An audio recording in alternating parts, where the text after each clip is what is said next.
Գինեսի ռեկորդ ենք մտնում։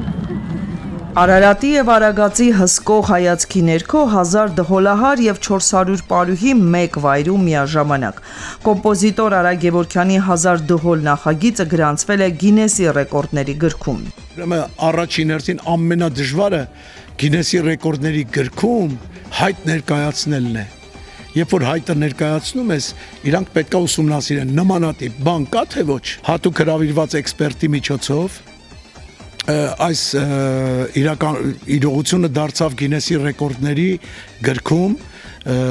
սիրուն իր բաժինը արդեն կունենա, կտպագրվի եւ մտավ Գինեսի ռեկորդների եւ ոչ միայն Գինեսի, այլ նրա քույր բոլոր կազմակերպությունների այդ ակադեմիաների բոլոր այդ 4 հարթակներ մտավ նաև եւ անշուշտ կմտնի նաև հայկական դյութազնագրքի մեջ։ Նախագծի գաղափարը ծնվել է Մանկավարժական համալսարանի կուլտուրայի ֆակուլտետի երաժշտության ամբիոնում։ Ընթացիկ քննության ժամանակ ուրեմն մտավ մի ուսանող եւ դհոլ նվագեց, հանձնեց քննություն, դուրս եկավ ու նորից ներս մտավ։ Ես ասացի՝ տղաս դու նոր հանձնեցիր, ասաց չէ, եղբայրս էր։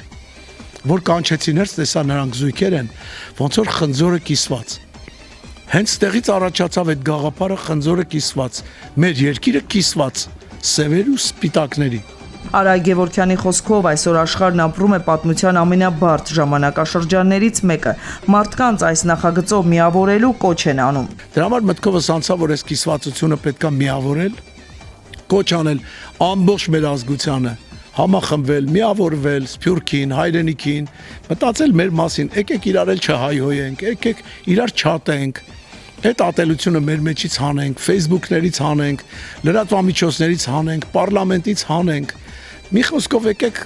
սա մշակույթի լեզվով այս ամեն ինչին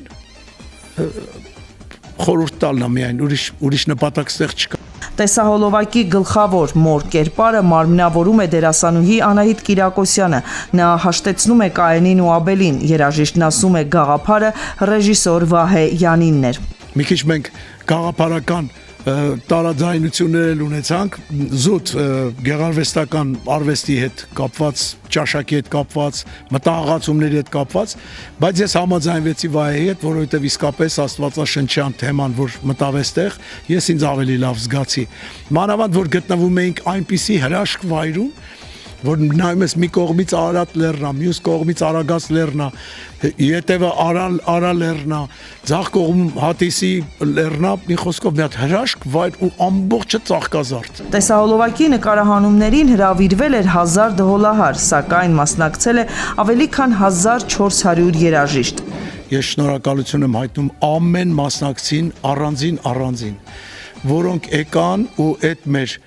ռեկորդը իրականություն դարձրեցին, շատ դժվար բարդ աշխատանք էր, շատ այդ բոլոր դհոլահարներին գծերով ճիշտ կանգնեցնել, որ իրանք գեղեցիկ լինեն, բոլորի համար կարվեց հագուստ եւ այս ամեն ինչը արվեց, ուրեմն Հայաստանում կա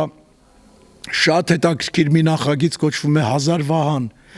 որը բոլոր այդ սահմանամերձ բնակավայրերի, գյուղերի բոլոր պարիխմբերին համախմբում են, անում են միջոցառումներ, այդ բոլորի մշակութային կյանքը լավացնում են սահմանամերձ շրջաններում։ Ինչն էր մեր նպատակը՝ սևերի սպիտակների կռիվը հաշտեցնել եւ բոլորի մեջ սերմանել սերը մենակ, որ մեր երկրում լինի հանդուրժող վիճակ, լինի բարություն, սևերն ու սպիտակները կռվում են, հիմա դառնան եւ դրոնից երբ որ նայում ենք այդ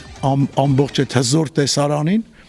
տեսնում ենք գրված սեր։ Ի ստեղծագործության ձայնագրմանը մասնակցել են հանրապետության լավագույն դհոլահարները։ Այդ ստեղծագործությունը սկսվում է մի հրաշալի երգչուհու կատարմամբ, վոկալիս, Տաթև, With Wings։ Իմ ստեղծագործությունը հնչում է, որին վերջում միանում է մեր հրաշք Կոմիտասյան Տեր Ողորմյան, որից հետո միանում է մեր հրաշք Քոչարու Մեղեդին իր ռիթմերով, այսինքն Տեր Ողորմյանից սկսվում է մեր միավորումը, իսկ մինչ այդ ամբողջ այդ պատերազմն է դոլարների 500 սևեր եւ սպիտակներ իրար հետ կռվում են։ Դրա համար վերջում բոլորը դառնում են սպիտակ եւ հնչում է Տեր Ողորմյա երգը, որը երգում է